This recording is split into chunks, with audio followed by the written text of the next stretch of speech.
आज हम एक ऐसे रहस्य की बात करने वाले हैं जिसे सुनकर आपके रोंगटे खड़े हो जाएंगे। यह कोई काल्पनिक कहानी नहीं, बल्कि स्वयं गरुड़ पुराण में लिखा हुआ सत्य है।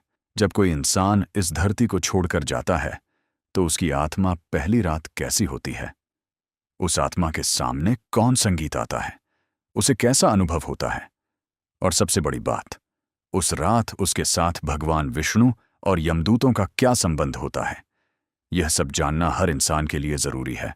और मैं आपको बता दूं, जो भी इस वीडियो पूरे मन से अंत तक देखता है, उस पर भगवान विष्णु की विशेष कृपा होती है। तो चलिए इस रहस्यमय यात्रा की शुरुआत करते हैं। दोस्तों, आपने कभी सोचा है कि जब किसी की आखिरी सांस निकलती है तो उस समय उसे कैसा अनुभव होता है? गरुड़ पुराण कहता है, जैसे ही आत्मा शरीर से अलग होती है, एक अजीब सा खालीपन छा जाता है। अब आत्मा के पास शरीर नहीं होता। वो छूना चाहती है, बोलना चाहती, लेकिन चाहकर भी कुछ कर नहीं पाती। उसके हाथ हवा में लटकते रहते हैं। संगीत, वह परिवार को पकड़ना चाहती है, लेकिन पकड़ नहीं पाती। उस समय घर का नजारा बहुत दर्दनाक होता है। परिजन रो रहे होते हैं।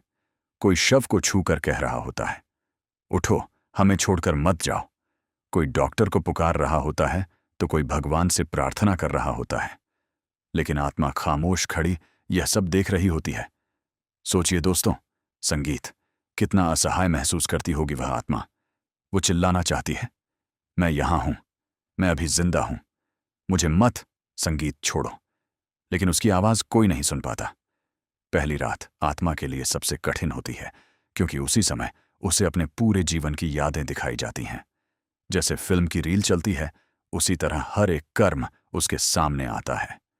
उसने कब किसी की मदद की, कब किसी संगीत को दुख दिया, कब झूठ बोला, कब प्रेम से किसी को सहारा दिया और कब किसी को धोखा दिया। हर एक पल सामने आता है। अच्छे कर्म देखकर आत्मा को सुकून मिलता है, लेकिन बुरे कर्म देखकर आत्मा पछतावे संगीत से कांप उठती है। दोस्तों, पहली रात आत्मा को अपने परिवार से सबसे गहरा जुड़ाव महसूस होता है। गरुड़ पुराण कहता है, आत्मा अपने घर के हर कोने में घूमती है। वह अपने बच्चों को देखती है, उनके सिर पर हाथ फेरना चाहती है।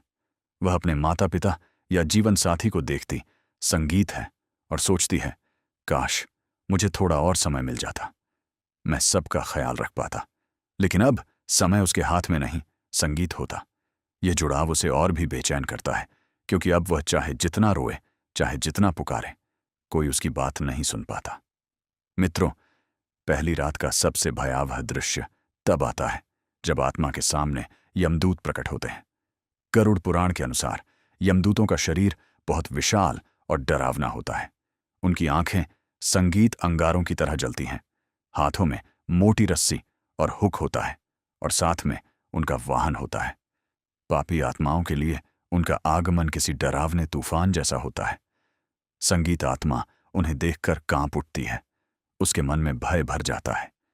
लेकिन दोस्तों, जिन्होंने जीवन में अच्छे कर्म किए होते हैं, जिनके मन में भक्ति और दया होती है, उनके सामने यही यमदूत शांत स्वर में कहते हैं, संगीत, डरो मत, तुम्हारी यात्रा अब शुरू होने वाली है, तैयार हो जाओ।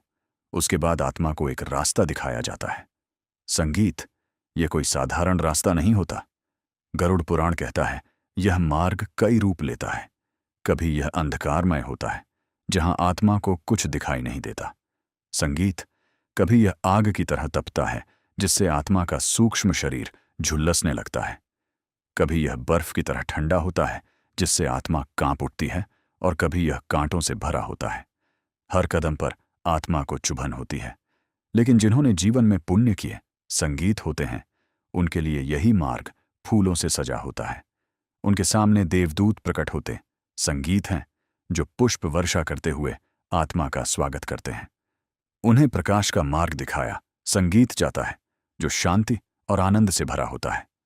दोस्तों, पहली रात का सबसे संगीत रहस्यमय और संवेदनशील समय होता है। अंतिम पहर, जब पूरा घर गहरी नींद में होता है, उस समय आत्मा सबसे ज्यादा बेचैन होती है। वह अपने शरीर की तरफ खींचती है, अपने प्रियजनों को देखती है और सोचती है, काश मुझे थोड़ी और सांसें मिल जाती। लेकिन नियति का नियम है, समय पूरा होते ही आत्मा को जाना ही होता है। गरुड़ पुराण में लिखा है, जो आत्मा पहली रात में अपने कर्मों को देखकर पछताती है, वह अगले 11 दिनों तक बार बार भगवान को याद करती है, और जिसे भगवान विष्णु याद आते हैं उसके मार्ग को स्वयं भगवान प्रकाशित करते हैं। इसीलिए सनातन धर्म में कहा गया है, मृत्यु के बाद की पहली रात बहुत पवित्र होती है। उस समय परिवार द्वारा किया गया समंत्रवार और दीपद आत्मा को शक्ति और शांति देता है। तो दोस्तों, जब भी आपके किसी प्रिय की मृत्यु हो तो उस पहली रात दीपक जलाना ना भूलें। भगवान विष्णु का नाम लें और आत्मा के लिए शांति पाठ करें। और अगर यह वीडियो आपको अच्छा लगा हो तो इसे लाइक जरूर करें, अपने दोस्तों और परिवार के साथ शेयर करें और हमारे चैनल को सब्सक्राइब करना